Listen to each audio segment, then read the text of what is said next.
Well, if you watch the broadcast from Land of Legends Raceway, you might not know this guy from looking at it, but you're going to know his voice as soon as you hear it. Steve Ovens is in his third year at Land of Legends Raceway. He actually spent some time with Outlaw Speedway before that, but he is quickly moving up the chain as one of the better play-by-play race announcers around. He's taking a little time here before we get going tonight. First of all, how are we doing, Steve? Hey, couldn't be. Hey, we're at the races. Couldn't be better, man.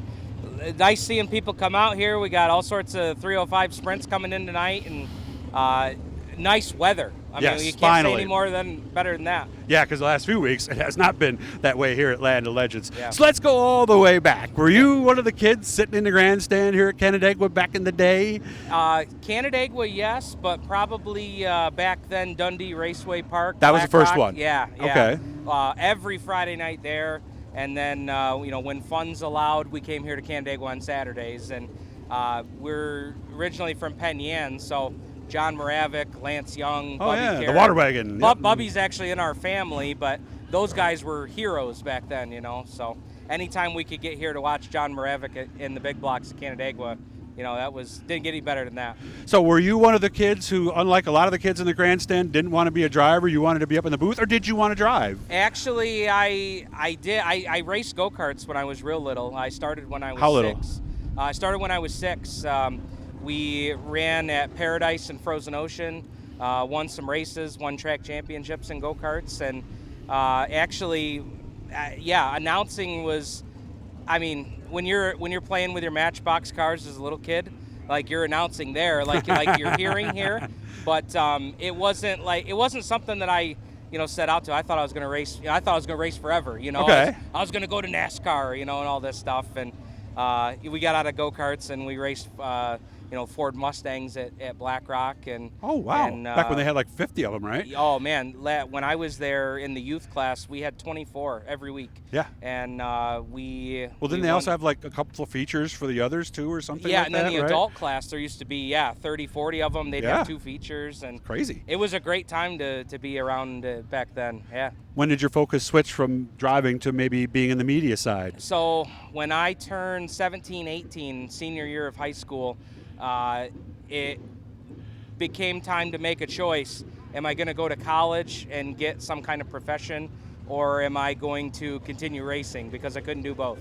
Gotcha. And so at that point I said, well, I guess I'm going to go get my education, get a job, and then hopefully that job will pay for race cars. And okay. When that didn't happen, I started working with Matt and Mel Thomas on video camera, and I found out that I could go to the races and make a little scratch and see the races that I wanted to see, and then it just kind of blossomed from there. I met Doug Elkins at Syracuse at the Moody Mile, and that's when it switched from working behind the camera to, hey, I think I could do something, and we started a podcast and started submitting interviews to your website, and it just kind of snowballed from there. So did you see that coming 5 years before? No, not really. I was, and I had conversations like this with you before. I didn't really feel like I was in that crowd where I was going to get that opportunity. Everybody loved the podcast. They always told us they loved what we did with it, and talking to drivers, locally, much like what you've always done. And, I just was like, this is fun, and that's probably all it's going to be. Okay. But when Dan Harpel was exiting Yates County Speedway and Mike Jackson came in, I knew Mike from racing at Black Rock, Woodhall, and I just kind of put myself out there, and I said, hey, I don't know if you need an announcer, but if you're willing to take a chance on a guy that's never done it before, I'm your guy. And we sat down one day at a Denny's, and there it was. And we might have to end here because the street stock's coming up in a minute, but I wanted to make sure I got this part in. Obviously, being here at Land of Legends with your relationship with Gary Montgomery in his last few years has to mean the world to you. I feel like I'm probably one of the luckiest guys in the sport right now. Like, it's a dream to do this. I never thought I'd have the opportunity, and being friends with Gary for so long, I wish he were still around. So do I. To see all the things that are happening here, because, although it's always a work in progress, Doug, I feel like we're starting to get back to those days that Gary loved so much here.